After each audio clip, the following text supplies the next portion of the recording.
What's up, fellow riders? This is Cheerleader Skies Motovlog. Because we have a road trip, adventures, and ride for all for everyone. By the way, my name is Cheer, and this is Raider Skies.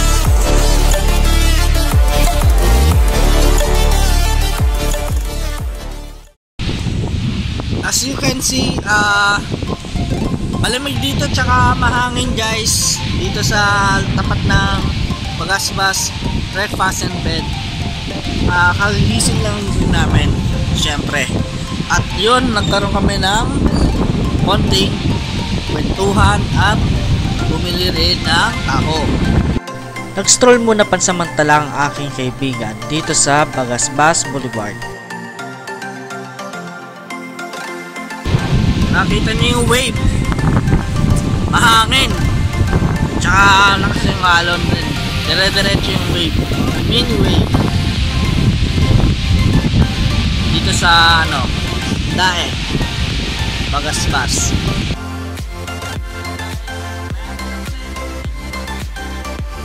Bago umuwi, nag-try ulit ako ng best halo-halo dito sa Catherine's Bagasbas Lighthouse. At ito, uwian na, pero na-enjoy ko naman ang overnight dito sa Dae, Camarines Norte, at hindi ko to makakalimutan.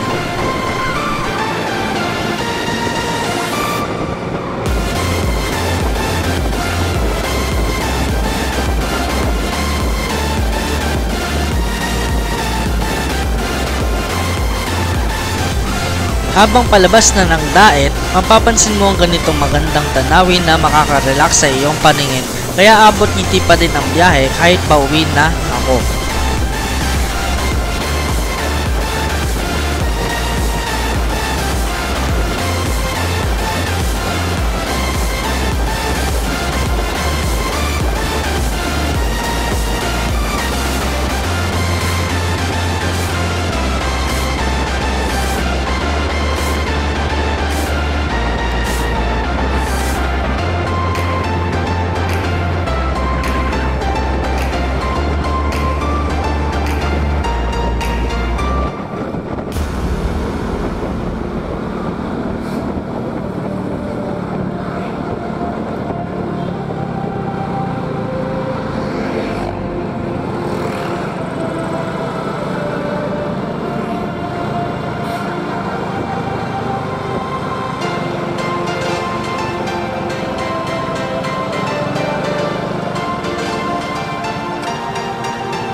Siyempre, madadaanan ko pa din ang ginagawang construction road dito sa may Camarines Norte at nasa likod pa ng bus, kaya puro alikabok ang bubungad sa'yo dito.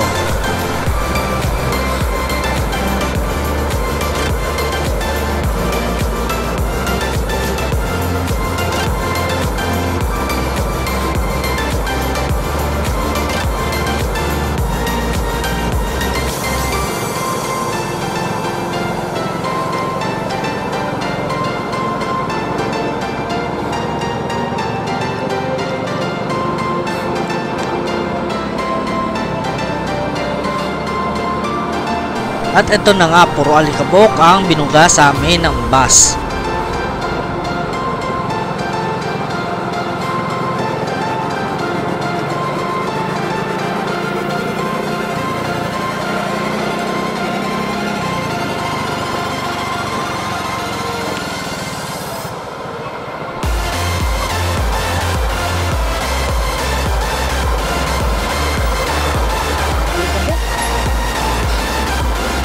Nagpalayo muna ako sa bus para hindi mabugahan ng maraming alikabok.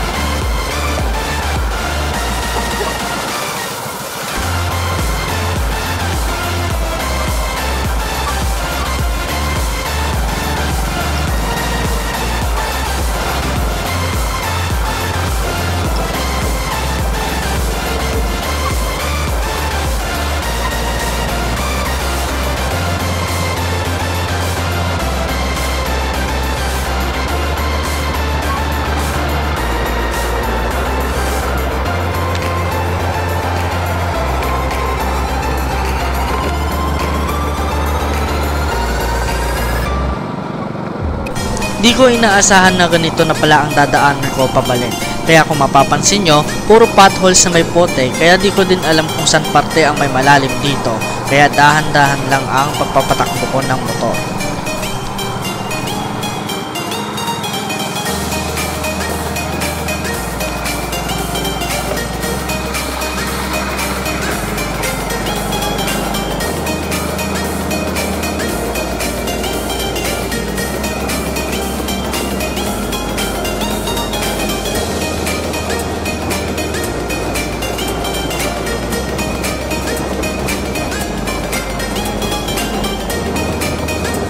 Dire-diretso lang ang biyahe ko at wala namang aberya ang nangyari.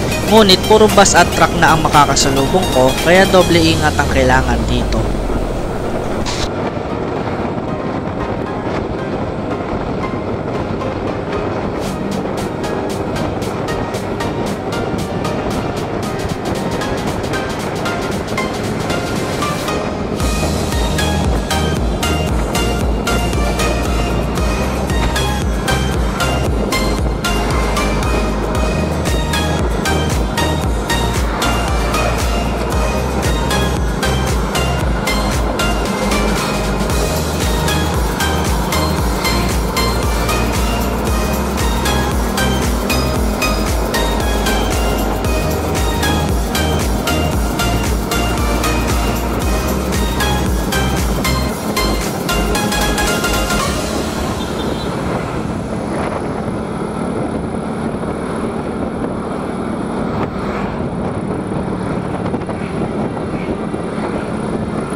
Abot ngiti ako sa magandang view na to dahil matatanaw mo ang dagat Pasipiko dito sa Gumaca.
At syempre, di natin palalagpasin ang pagdaan ulit dito sa Bitukhang Manok sa oras ng gabi. Kaya dapat dahan-dahan lang dahil wala din mga street lights dito sa Bitukhang Manok.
Dahil may dumadaan pang mga sasakyan dito sa sharp curves ng Bitukang Manok, syempre maghihintay muna kami makaakyat ang lahat bago kami bumaba dito.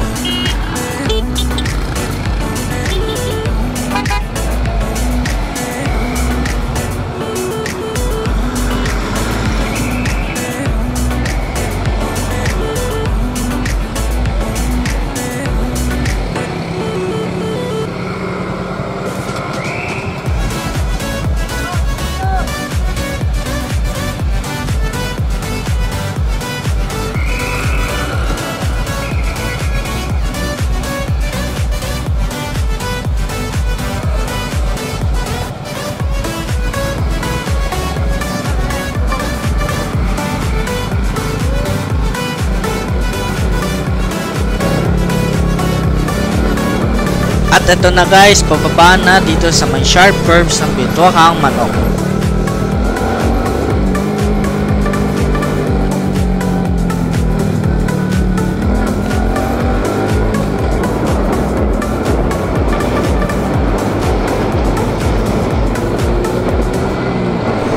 Sa parteng ito na madilim, napapaisip na lang ako na baka may lumitaw na white lady.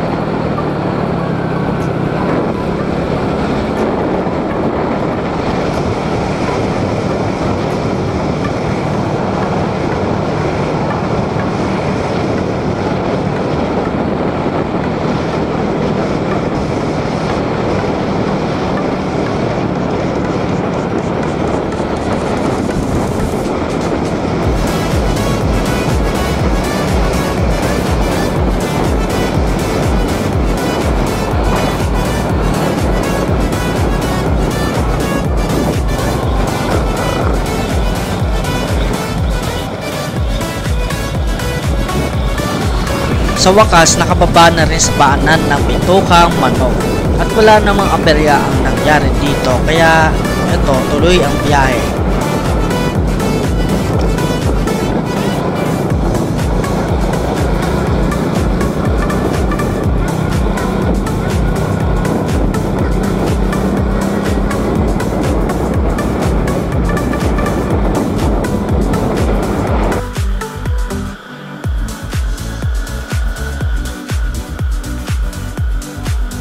Sa ride ko na to, di ko makakalimutan ang unang pagdaan ko dito sa may Bitukang Manok at may experience mo dito yung pataas at pababa na sharp curves na very challenging, ngunit may enjoy mo naman ang pagdaan dito sa old zigzag road ng Bitukang Manok dito sa Pagbilao, Quezon. At ito naman ang kauna-unahang first ever Bicol ride ko na papasok sa Gateway to Bicolandia papuntang Camarines Norte, kaya nag-selfie muna sa arko neto.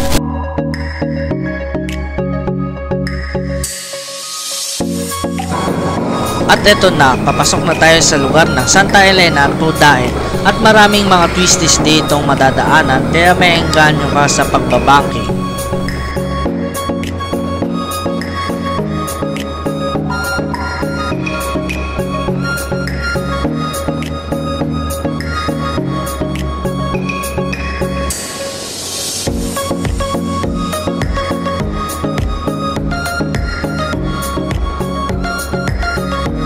At syempre, dito sa Bagasbas, nag-selfie muna tayo sa arko ng I Love Daet. Syempre, napahataw si Raider Skiles sa pinakamahabang boulevard sa Pilipinas ay ang Cory Aquino Boulevard na may haba na 8.7 kilometers na may magandang view dahil tanaw ang dagat Pasipiko dito sa Daet, Camarines Norte.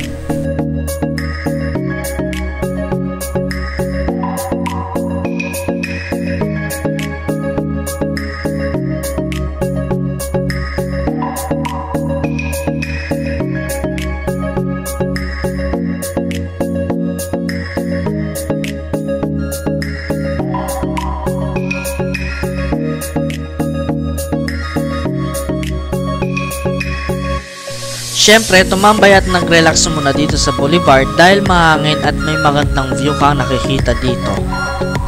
Itong right side ko na may mga buhangin, ito ang Sabangan Beach.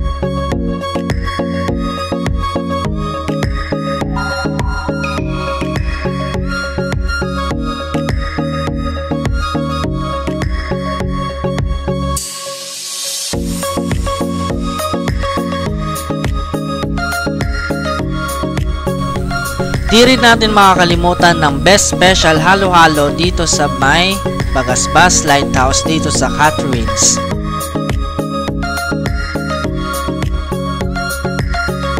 Ito na ang the best halo-halo ever na natikman ko sa lahat.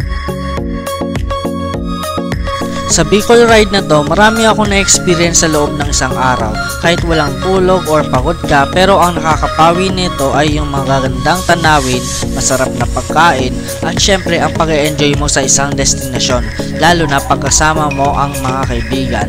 Kaya nagpapasalamat ako sa Diyos dahil wala naman nangyari na masama sa amin at safe din nakauwi sa aming mga tahanan.